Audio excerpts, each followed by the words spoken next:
함께 말씀 보겠습니다. 히브리서 9장 28절 말씀입니다. 히브리서 9장 28절 말씀 함께 읽겠습니다. 이와 같이 그리스도도 많은 사람의 죄를 담당하시려고 단번에 들이신 바 되셨고 구원에 이르게 하기 위하여 죄와 상관없이 자기를 바라는 자들에게 두 번째 나타나시리라. 아멘. 예수님께서 많은 사람의 죄를 담당하셨다라고, 그 일을 위해서 자신을 단번에 들이신 바 되었고, 예수님께서 죽으신 이유에 대해서, 그렇게 죽으셔야 했던 이유에 대해서 분명히 소개하고 가르치고 있는 모습인데요. 오늘 관련해서 하이델베르그 요름답 41문답 함께 살펴보도록 하겠습니다. 40문답 먼저 같이 한번 읽어보면요. 질문: 그리스도는 왜 죽으시기까지 낮아져야 했습니까? 답: 하나님의 공의와 진리 때문에 우리의 죄값은 하나님의 아들의 죽음 이외에는 달리 치를 길이 없습니다. 41문답 질문: 그리스도는 왜 장사되셨습니까? 답: 그리스도의 장사되심은 그가 진정으로 죽으셨음을 확증합니다. 예수님의 죽으심에 대해서 성경의 가르침을 이제 정의를 하고 있는데요. 우리가 살펴보고 있는 이 하이델베르그 41문답은요 사도신경이죠. 신앙고백의 내용에 해당하는 모습인데, 성자에 대한 성경에서 가르치고 있는 모습을 이제 우리는 이런 예수님 믿습니다라는 고백 가운데요 보면, 나는 그의 유일하신 아들 우리 주 예수 그리스도를 믿습니다. 그는 성령으로 잉태되어 동정녀 마리아에게서 나시고 본디오 빌라도에게 고난을 받아 십자가에 못 박혀 죽으시고 장사된 지 사흘 만에 죽은 자 가운데 다시 살아나셨으며 십자가에 못 박혀 다음에 죽으셨다라는 이 대목과 장사되었다라는 이 대목에 대해서 성경에서 가르치고 있는 예수님의 모습에 대해서 정리를 하고 있는 거죠. 왜 그가 그렇게 죽으셔야 했습니까? 왜 그가 그렇게 장사되어야 했습니까? 라는 것에 대해서 같이 생각을 해보도록 하겠습니다. 먼저는 왜 죽으셔야 했는가? 문답에서도 그렇게 표현하고 있지만 하나님의 공의와 진리가 그 요인, 중요한 요인이 되는 것에 대해서, 먼저는 왜 죽으셨습니까? 라고 때 성경은 그렇게 가르치고 있습니다. 그것은 하나님 뜻이었고 그 뜻에 순종하신 예수님의 의지가 또 그렇게 베푸신 은혜가 있다라는 것. 빌립보서 2장 6절에서 8절 그는 근본 하나님의 본체시나 하나님과 동등됨을 취할 것을 여기지 아니하시고 오히려 자기를 비워 종의 형체를 가지사 사람들과 같이 되셨고 사람의 모양으로 나타나서 자기를 낮추시고 죽기까지 복종하셨으니 그 십자가에 죽으심이라. 하나님과 동등한 하나님 되시는 예수님이시지만 오히려 그것을 스스로 취할 것을 여기지 않고 내려놓으시고 종의 형체를 가지시고 순종하셨다라고, 그리고 끝까지 순종하신 결과가 십자가에서 죽는 것이었다라는, 그래서 하나님 뜻이 분명히 있었고 거기에 예수님의 순전하심이 분명히 드러나는 것이 예수님께서 죽으셨던 사건이었다라는 것. 더불어서 예수님께서 왜 죽으셔야 했는가? 오늘 문답에서도 표현된 것처럼요, 죄와 죄인을 향한 하나님의 진노와 하나님 공의와 정의가 있었기 때문에 그렇다. 우리가 앞에 살펴봤지만요, 하나님은요, 요한일서 1장 5절 우리가 그에게서 듣고 너에게 전하는 소식은 이것이니 곧 하나님 빛이시라. 그에게는 어둠이 조금도 없으시다는 것. 하나님 본질적으로 존재적으로 죄와 함께 할 수 없으신 분이시다라는 것. 그리고 그러기에 그분이 만드시고 그분이 경영해 가시는 세상에서 그는 죄를 그냥 덮어두고 용납하고 지나갈 수 없으시는 그런 정의로우신 공의로우신 하나님이시다는 것. 출애굽기 34장 7절 인자를 천대까지 베풀며 악과 과실과 죄를 용서하리라. 그러나 벌을 면제하지는 아니하고 아버지의 악행을 자손 3대 4대까지 보응하리라. 은혜를 베푸시는데 천대까지 베풀고, 그리고 회개하는 죄와 과실과 죄에 대해서는, 악과 죄에 대해서는 용서하시는 분이시다. 그러나 죄에 대해서는 벌을 면제하지 않으시고 그것이 죄에 있다라고 이야기하시며 아버지의 악행을 자손 3, 4대까지 보응한다는데, 그것은 아버지의 죄를 자식들에 묻겠다는 게 아니고 그 아버지가 집 안에, 가정 안에 받아들인 죄된 모습이 답습되어지는 것, 끝까지 쫓아가면서 그 죄에 있다라고 하실 거다라는 것에 대해서 분명히 말씀하시면, 하나님은 죄와 공존할 수 없는, 어둠과 공존할 수 없는 분이시다라는. 그래서 좀 전에 읽었죠. 요한일서 1장 5절에서도요, 하나님과 함께 한다라고, 하나님과 동행한다라고, 하나님 백성이다라고 하면서 죄를 아무렇지도 않게 받아들인 그런 삶을 살아가는 것, 그건 예수 믿는 거 아니다라고, 하나님 백성 되는 거 아니다라고 이야기할 만큼 하나님은 죄와 함께할 수 없는 분이시고 죄를 대적하시는 분이에요. 죄 있다라고 하시는 분이시다라는 거에 대해서 나아가서 하나님이 죄와 그렇게 함께할 수 없는 분이면요, 우리의 죄도 격렬하게 하나님을 대적하고 거역하더라는 거예요. 로마서 8장 7절, 육신의 생각은 하나님과 원수가 되나니 이는 하나님의 법에 굴복하지 않을 뿐 아니라 할 수도 없음이라는, 육신 대표적인 죄의 모습 표현이죠. 하나님 법에 굴복하지도 않고 할 수도 없는 그런 모습이라서, 주가 계시는데, 하나님이 계시는데 존중해야 되시고 존중해야 될 법이 있는데 그거를 거역하고 멸시하는 자리, 경멸하는 자리에 있는 죄이기 때문에 절대 하나님은 죄를 용납하실 수 없고 죄와 함께 공존할 수 없다라는 것. 더 심각한 문제는 로마서 3장 23절, 모든 사람이 죄를 범하였으면 하나님의 영광에 이르지 못하더니, 죄를 범한 사람은요, 아무리 선하려고 노력하고 수고하고 거룩하려고 해도 절대 하나님 기준에 충족할 수가 없다라는, 굉장히 비참한 상태죠. 근데 성경에서 가르치는 우리의 상태가 그렇다는 거예요. 그래서 아무리 자의적으로 노력을 하고 수고를 해도 사실은 하나님 영광이 하나님 기준에 만족시킬 수가 없더라는, 오히려 죄를 향한 하나님 진노를 사는 그런 자리에 있는 존재가 사람이고요. 그래서 그 죄인을 구원하러 오신 예수님께서 그들을 대신하는 죽음을 죽으신 것이 예수님의 죽음이 의미하는 거예요. 그래서 예수님 죽으실 수밖에 없었다는 것. 로마서 5장 8절, 우리가 아직 죄인 되었을 때 그리스도께서 우리를 위해 죽으심으로 하나님께서 우리에 대한 자기의 사랑을 확증하셨느니라. 죄인이 감당해야 될 죄책을 하나님 아들이 대신 감당하심으로써 그 죄를 끝까지 물으시는 하나님의 진노가 있어서 예수님께서 죽으셔야지만, 동시에 그 죄인의 책임을, 그 죄에 대한 책임을 자신의 아들로서 감당하게 하신 하나님의 사랑이 보여준 거, 그게 예수님이 죽으셔야 했던 이유죠. 에스겔 18장 32절, 하나님께서 죄인을 긍휼히 여기시는 것은, 그것은 비단 예수님뿐만 아니고 예수님 앞에도 사실 그런 하나님이시, 처음부터 그는 긍휼히 여기시는 하나님이시고 은혜가 풍성하신 하나님이신데, 에스겔 18장 32절, 주 여호와의 말씀이니라. 죽을 자가 죽는 것도 내가 기뻐하지 아니하노니 너희는 스스로 돌이키고 살지니라. 죽을 죄를 저지른 사람도 죽는 것을 내가 원하지 않는다라고. 그래서 돌이키라라고. 조금 더 우리 여기서 애덤 생각해보면요, 그래서 예수님 믿는다는 것은 기본적으로 돌이킨다라는 것을, 내 길은 죽을 길인 걸 아니까 돌이킨다라는 것을 의미한 게 예수님 믿는 거고요. 본론 영어 들어가서, 예수님은 하나님 뜻이 분명히 있었고 순전하게 순종하시는 예수님이 있었고, 그래서 죽으셨다는 것. 또 예수님이 왜 죽으셨는가?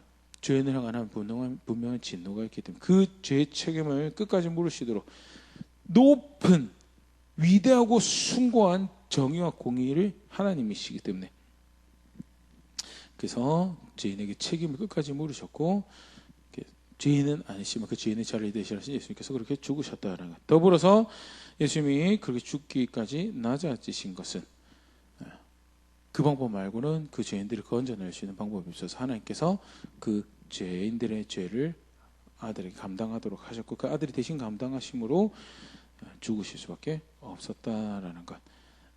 첫 번째 예수님이 죽은 것 관련해서 고백하는 바죠. 그냥 그가 죽으셨습니다라고 고백하고 지나가는 것이죠. 이게 성경에서 가르치는 바고요. 더불어서 우리가 예수님께서 그렇게 죽으셨습니다라고 고백할 때, 그 죽으셨습니다라는, 내가 그렇게 죽임 당하신 하나님 아들을 압니다라고 고백할 때 그것이 의미하는 바가 죄에 대한 진노와 그 죄인의 긍휼히 여기셨던 하나님의 사랑을 함께 상기하는 것이 성경을 알고 하나님을 아는 모습이죠. 계속해서 보면요, 왜 죽으셨는가에 대해서는 성경에서 이렇게 가르치고 있고요. 그럼 왜 장사가 되었는가? 실제로 예수님이 장사되었다라는 기록이, 무덤 묻혔다라는 기록이 성경에 등장을 하게 되는데, 마가복음 15장 43절 47절, 아리마대 사람 요셉이 와서 당돌이 빌라도에게 들어가 예수의 시체를 달라니 이 사람은 존경받는 공의원이요 하나님의 나라를 기다리는 자라. 빌라도는 예수께서 벌써 죽었을까 하고 이상히 여겨 백부장을 불러 죽은 지가 오래냐 묻고 백부장에게 알아본 후 요셉에게 시체를 내주는지라. 요셉이 세마포를 사서 예수를 내려다가 그것으로 싸서 바위 속에 판 무덤에 넣어두고 돌을 굴려 무덤 문을 놓음에 막달라 마리아 요셉의 어머니 마리아가 예수 둔 곳을 보더라.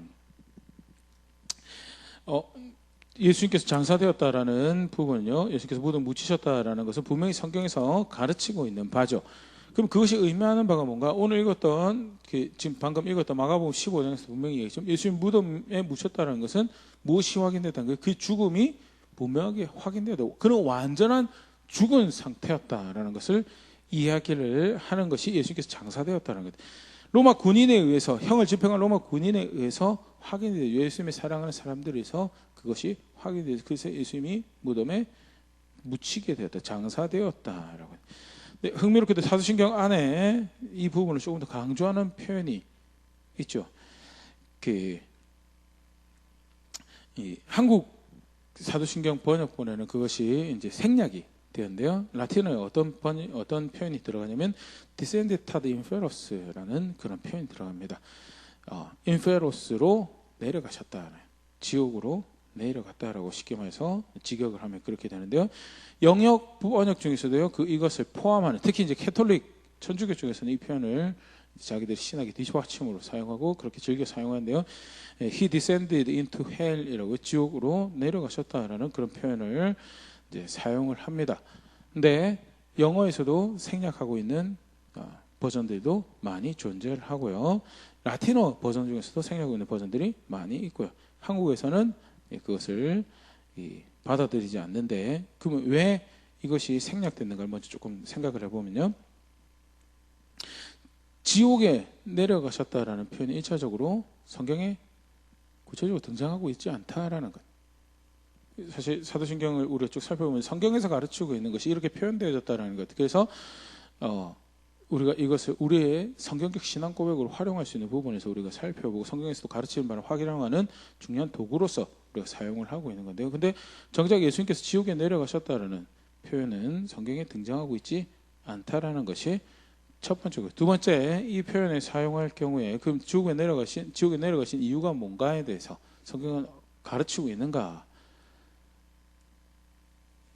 그 부분도 사실은 뚜렷하게 보기가 어렵죠. 이제 캐톨릭에서 주장하는 바는 이제 3일 동안 무덤에 안에 있었고 그 사이에 이제 죄인들과 동일하게 지옥으로 내려가셨고 지옥에서 마귀들에게 승리를 선언하시고 나아가서 지옥에 갇혀있던 예수님 전에 죽었던 사람들에게 두 번째 기회를, 복음을 전하시는 일을 하셨다.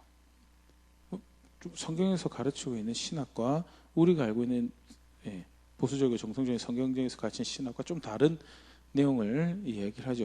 결국 사실은 그렇게 해서 결과적으로 무엇을 이제 이야기를 할 수 있냐면 지옥에서 건져내는 그런, 거기에도 두 번째 기회가 있다라고 이야기되어지는 신학이 만들어지게 되고요.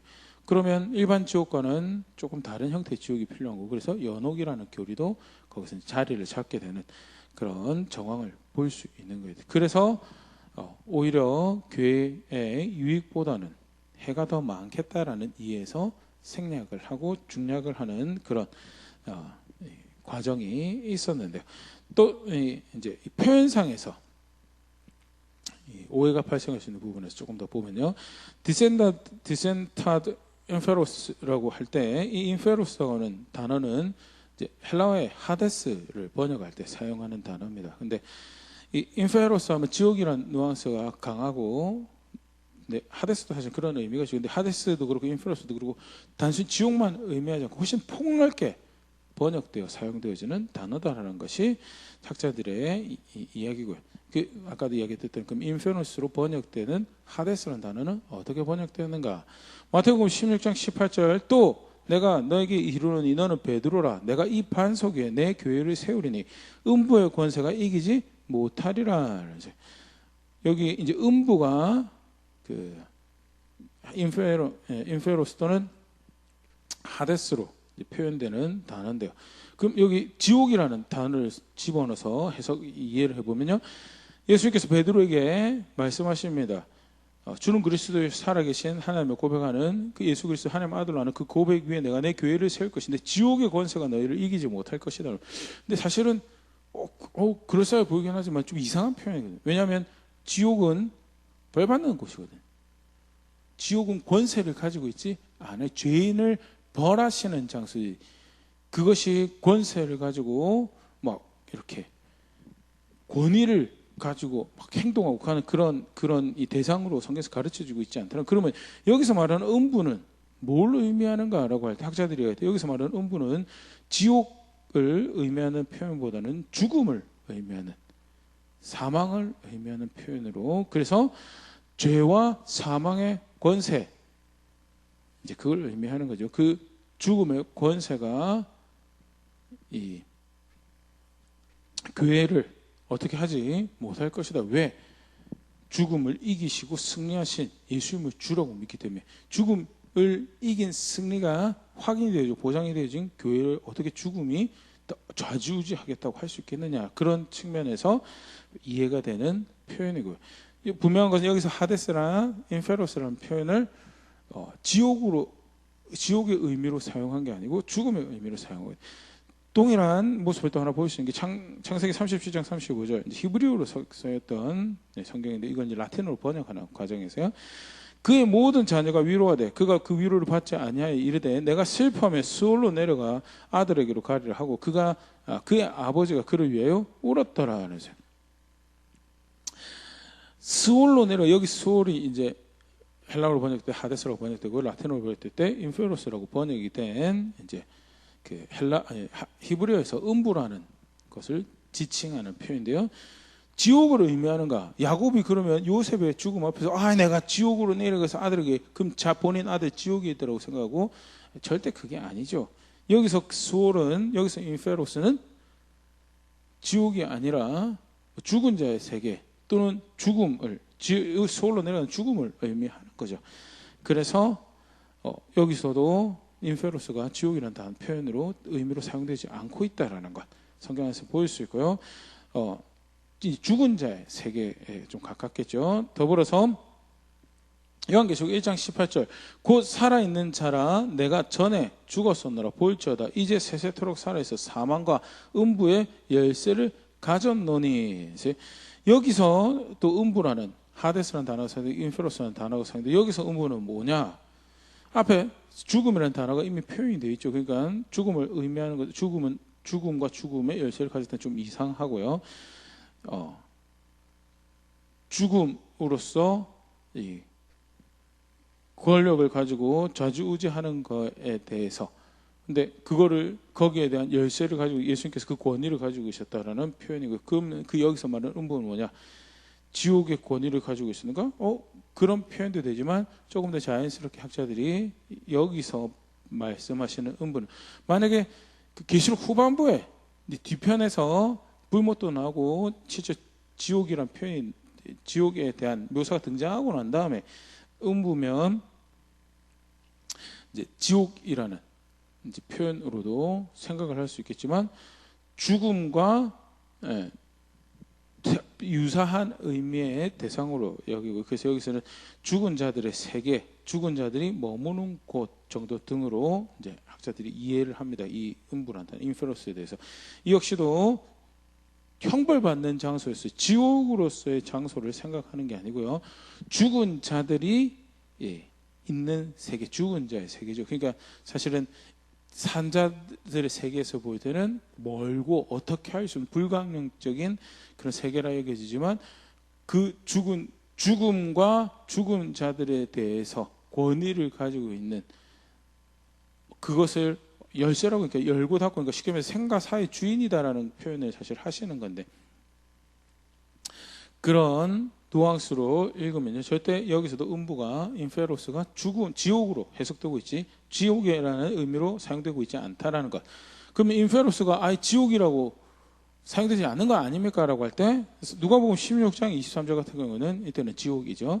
그가 음부에서 고통 중에 눈을 들어 아브라함과 그의 품에 있는 나사로를 보고, 이렇게 부자와 나사로의 비유해서 여기서 고통 중에 있는 음부다라고 해요. 그러면 단순히 그냥 죽은 자들이 가는 그런 세계, 또는 아까 야곱이 표현했던 거예요.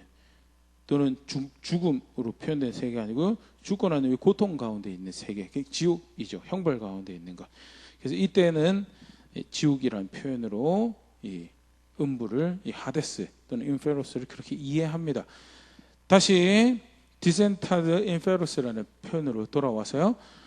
그렇기 때문에 여기서 인페로스를 지옥으로만 보기에는 힘들다는, 오히려 음부라고, 죽은 자들의 세계나 또는 음부라고 해석을 하게 되면요, 장사되었고 그 다음에 이 표현이 들어갑니다. 사흘 만에 죽은 자가 한국말이죠. 한국말은 사흘째 만에 부활하시다라는 그 앞에 이제 이 표현이 등장하는데, 육신으로 장사되었고 상태로는 죽음에 처한, 음부에 내려간, 뭐 그런 식으로 이해하면요, 이게 표현이 뭘 강화하는가?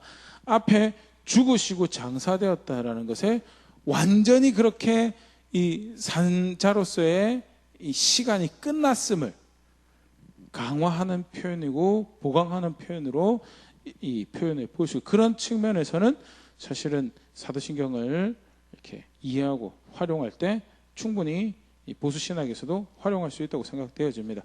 참고로 칼빈이나 보수적인 신학자들도 이 표현을 생략하지 않았다라고 하는데, 칼빈 같은 경우에는 이 표현에 대해서 지옥에 내려가셨다라는 표현보다는요, 지옥과 같은 고통을, 지옥과 같은 어려움을, 이 생명의 주인이시잖아요. 그가 죽으시고 장사되었다라는 것이 그런 치명적인 고통 가운데 죄책을 지시는 그 자리에 있었다라는 그런 식으로 보기도 합니다. 절대 지옥에 내려가가지고 복음을 선언했다라는 그런 표현으로 이해하고 있지 않다라는 것. 그런 의미에서 이 표현을 지켰다라고 그렇게 알려지지 않고요. 뭐 웨인그루뎀 같은 조직신학자도 사실 이 표현은 오해를 야기할 수 있어서 없어지는 게, 성경에서 정확하게 사용되어지는 그런 가르침의 표현이 아니기 때문에 없어진 게 낫다라고 이야기하고요. 존 파이퍼 같은 경우에도 이 표현이 등장할 때 자기는 이 고백을 하지 않는다라고 얘기하면서 성경적이지 않음에 대해서 이야기를 합니다. 그래서 한글 사도신경에서 이것이 중약된 거는 선배들이 어디서 보면 지혜죠. 미신과 같은 신학을 만들어낼 수 있는, 오류를 범할 수 있는 부분에서 성경에서 사실 좀 전에도 이야기 드렸지만 예수님께서 지옥에 내려가셨다는 표현을 사용하고 있지 않다라는 것. 근데 이 단어 자체가 가지는 이제 일종의 모호함으로 인해서 이제 그릇된 오류로 갈 수 있는 것에 대해서 미연에 방지하는 측면에서 생략이 되었다라는 것, 그렇게 이해할 수 있으면 좋을 거고, 만약 이 표현이 있다고 하더라도요, 아까 얘기 드린 것처럼 죽으시고 장사진에서 음부에 내려가셨다는 표현으로 보강하는, 완전히 죽었다, 완전히 장사되었다라는 것을 보강하는 것 표현으로 보면 전혀 문맥상 어렵지 않다라는 것도 함께 기억할 수 있으면 좋을 것 같고요. 이들 무엇을 분명히 보여주고 있는 것, 그가 완전하게 그렇게 죽으셨다라는 것을 보여주고 있다라는 것 기억할 수 있으면 좋을 것 같습니다. 그러면 왜 그렇게 죽으셨고 장사지었다고 표현되면 왜 그렇게 완전하게 죽으셔야 했는가?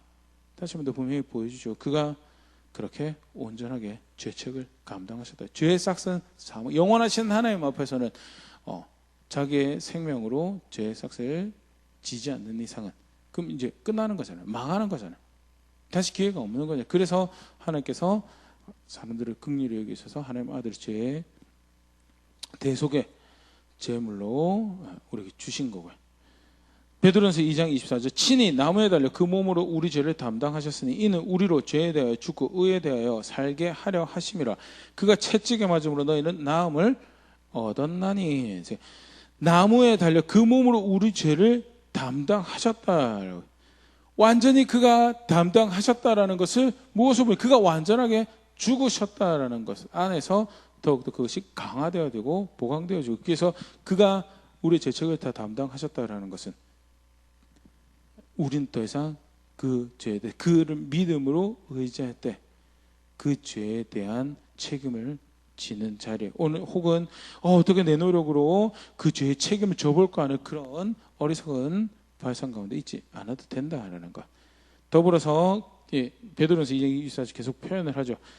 우리 또한 그를 믿는다. 그 죄에 대하여 완전히 죽은 자리에 있어야 될 것을 가르치고 보여주죠. 그가 완전히 죽으셨던 것처럼 그와 함께 죽었다고 할 때 살포시 가사 상태에 들어간 게 아니고 완전히 죽은 상태에 장사되고 음부에 내려갔다고 심지어 표현될 만큼 그의 죽음이 완전하다는 것은 내가 그 안에서 그와 함께 죄에 대해 죽었다라고 할 때 완전하게 죽은 자리에 있어야 되는 것을 의미한다는 히브리서 9장 28절 오늘 읽었던 요즘의 말씀이죠. 이와 같이 그리스도도 많은 사람의 죄를 담당하시려고 다음번에 들이신 바 되셨고 구원에 이르게 하기 위해 죄와 상관없이 자기를 바라는 자들에게 두 번째 나타나시리라. 많은 죄를 담당하시는 그 모습이 뭐냐? 그 죄의 책을 지고 그렇게 완전하게 죽으셨다라는 것. 감당하신 죄책이 완전하셨다라는 것을 보여주는 한 장면이고요. 더불어서 그렇게 해서 베푸신 은혜가 완전했다라는 것을 또 보여주는 제목이죠. 히브리서 2장 14절 15절 자녀들은 혈과 육에 속하였음에 그도 또한 같은 모양으로 혈과 육을 함께 지니시면 죽음을 통하여 죽음의 세력을 잡은 자 곧 마귀를 멸하시며 또 죽기를 무서움으로 한평생 매어 종노릇하는 모든 자를 놓아주려 하심이니. 이제 죽음의 세력을 잡은 자 마귀를 멸하시고 무엇을 통하여 죽음을 통하여 그가 그렇게 완전하게 죽는 자를 통하여서 죽음의 세력을 멸하시고 죽음에 매여서 종노릇하는 모든 자를 놓아주시는 그 일을 베푸셨다고. 그게 대충 죽고 대충 고생스러운데 하나님의 아들이신데 대충 하죠. 절대 아니에요. 완전하게 죽으심으로 완전하게 멸하시고 완전하게 죽으심으로 완전하게 자유롭게 놓아주셨다라는 것을 의미하고요. 그가 베푸신 은혜가 겉으로 온전한 것이었음을 보여준 편이 그가 완전하게 죽었다라는 거죠. 그렇게 장사 지낸 바 되었다는 거죠. 히브리서 10장 12절 14절 오직 그리스도는 죄를 위하여 한 영원한 제사를 드리시고 하나님 우편에 앉으사 그 후에 자기 원수들을 자기 발등상이 되게 하실 때까지 기다리시나니 그가 거룩하게 된 자들을 한 번의 제사로 영원히 온전하게 하셨느니라. 한 영원한 제사를 드리고 그 한 영원한 제사를 통하여 영원히 온전하게 하셨다는. 그런데 대충 죽었어요. 장사한 것도 속이는 거예요. 그러면 이런 표현을 감히 쓸 수가 없는 거죠. 완전하게 죽으셨고 완전하게 장사되어졌기에 또한 그가 베푸신 은혜가 영원히 온전하게 하시는 은혜인데 그것을 보여준 게 그가 완전하게 죽어서 완전하게 장사되었다라는 것이죠. 나아가서 그가 그렇게 죄책을 지시고 그가 그렇게 완전한 은혜를 베푸심으로 그가 완전히 우리의 주가 되시는 분이시다라는 것을 또한 보여주는 게 그가 그렇게 대가를 지불하시며 죄책을 온전하게 감당하신 거 그렇게 은혜를 베푸신 모습 안에서 우리가 확인되어지는 거죠. 로마서 14장 7절에서 9절 우리 중에 누구든지 자기를 위해 사는 자가 없고 자기를 위해 죽는 자도 없도다. 우리가 살아도 주를 위해 살고 죽어도 주를 위해 죽나니 그러므로 사나 죽으나 우리가 주의 것이더라. 예수 그리스도가 예수님이 우리의 그렇게 온전한 주가 되신 모든 일에 주가 되시는 분이시고 교회 안에서만 주가 아니고 찬송할 때 예배할 때 종교적 행사를 할 때만 주가 되시는 거예요. 그게 사나 죽으나 모든 일에 나의 생명에 나의 모든 것을 주가 되십니다라는 고백. 맞죠? 예수님 그런 예수님이죠. 그런 주가 되시죠. 그런데 그것이 어떻게 이루어졌는가? 19절에 그렇게 표현, 9절에 그렇게 표현합니다. 이를 위하여 그리스도께서 죽었다가 다시 살아나셨으니 곧 죽은 자가 산 자의 주가 되려 하심이라. 그걸 위해서 예수님께서 죄책을 감당하시고 대가를 지불하시고 은혜를 베풀으시고 그렇게 우리를 고린도서 6장 편에 우리를 사셨다라고 대가를 지불로 우리를 사셨다라고. 그래서 그가 우리의 주가 되신다라는 것을 완전한 주가 되신다라는 것을 너무나도 잘 보여주는 장면이 그가 내 죄 때문에 우리 죄 때문에 그렇게 완전하게 죽으시고 완전한 죽음을 확인하는 장사가 되어졌다라는 것이 성경에서 가르쳐주고 있고요. 나아가서 그가 그렇게 중요하게 되었지만요. 사도신경 안에서는 음부에 내려갔던 표현으로 그 죽음이 그렇게 강화되어지고 있는 것이 이런 것들을 의미하고 있다. 그래서 예수님을 알고 믿습니다라고 할 때 십자가에서 고통만 당하신 게 아니고요. 그렇게 저주를 받은 자리에서만 있으신 게 아니라 그가 그렇게 완전하게 죽으시고 완전하게 장사지된 바 되어진 하나님의 아들이십니다라고 고백 그렇게 아는 것은 굉장히 중요한 성경적 이해다라는 것 다시 정리해 주시면 좋을 것 같고요. 더불어서 아까도 간단하게 그런 모습도 살펴봤었는데요. 그가 죄책을 감당하셨습니다. 그 말인즉 우리는 회개하는 게 필요하지. 내가 어떻게 그거를 좀 모서리로 좀 들을게요. 제가 좀 감당할게요라는 그런 자세로 예수님을 따른 거요. 그거는 바른 이해가 아니다라는 거예요. 오히려 그거보다 훨씬 더 요구되니 그거 죽을 거 줄 알고 거기서 돌이키는 거예요. 돌아 나오는 수단과 방법을 안 가리고 그걸 즐거워하고 기뻐하는 감각들을 파괴시켜가면서 성경 나온 표현 죽여가면서 돌아 나오는 것이 그게 예수님의 죽음과 장사가 의미하는 바를 아는 모습이죠. 내가 감당할 수 없어서 그가 그렇게 완전히 죽으셨는데 말이 안 되죠. 얘는 자기 양심이라고 하면 스스로서 감당할 수 없는 일에 대해서 오히려 그 감당하신 주가 이야기하시기 돌이키라고 그래서 돌이키라고 그게 분명히 고백되어야 하는 것이 바른 이해다라는 것. 더불어서 그가 베푸신 은혜가 놀랍고 완전하더라는 거예요. 굳이 다른 은혜 찾아다니고 다른 은혜 기웃기웃거리고 혹시 구걸해가지고 다른 은혜 누려볼까 그러면 좀 더 내 삶을 온전하게 할까 싶어서 하는 거 그거 너무나 이율배반적이고 배신이죠. 배신. 어떤 대가를 그가 지불하시고 그렇게 은혜로 온전하게 베푸셨는데 그래서 은혜의 주로서 그를 존중하고 그를 인정하는 걸음들을 만들어가는 것이 또한 그렇게 죽으시고 장사되신 주를 아는 모습이다라는 것. 마지막으로 다른 주가 없어요. 다른 주가 없고 오직 그만 그렇게 완전하게 대가를 지불하시고 주가 되시는 하나님이시다라는 것. 분명하는 걸음들 만들어가며 내가 그 하나님의 아들을 알고 그가 나의 구원의 주가 되심을 믿습니다라는 고백들 또 그런 결정들 그런 순종의 걸음들 만들어간 자리에 있는 우리가 될 수 있으면 좋을 것 같습니다.